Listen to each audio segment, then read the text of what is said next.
এজন ধনী কৰ্মচাৰীয়ে অফিচৰ কাম সামৰি প্ৰচণ্ড ঠাণ্ডাক নেওচি ঘৰৰ অভিমুখে যাত্ৰা কৰিলে আৰু ঘৰৰ সন্মুখত গৈ তেওঁ দেখিলে এজন দুখীয়া মানুহ যি এটি সাধাৰণ গেঞ্জি আৰু হাফ পেণ্ট পৰিধান কৰি ঠাণ্ডাত জুলুকা লাগি বহি আছিলে আৰু এই ধনী কৰ্মচাৰীজনৰ দুখীয়া ভিক্ষাৰীজনক দেখি দয়া উপজিল আৰু তেওঁ ক'লে যে আপুনি ইয়াতে অলপ ৰ'ব মই আপোনাৰ কাৰণে কিছু খাদ্য আৰু গৰম কাপোৰৰ ব্যৱস্থা কৰোঁ।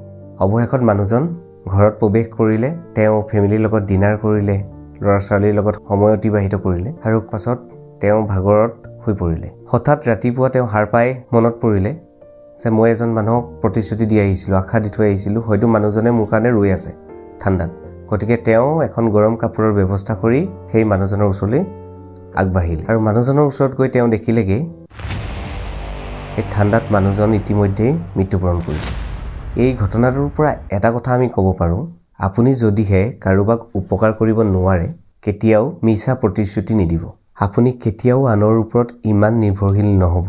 যি কৰিব পাৰে নিজে কৰিবলৈ চেষ্টা কৰিব আৰু আনৰ ওপৰত যদি আপুনি এনেদৰে সকলো ক্ষেত্ৰতে নিৰ্ভৰ কৰে, আশা কৰে, তেতিয়া নিশ্চয় আপোনাৰো এনে অৱস্থাই হ'ব। গতিকে এতিয়াও সময় আছে, আহক আমি সকলো আত্মনিৰ্ভৰ হ'বলৈ চেষ্টা কৰোঁ। ধন্যবাদ।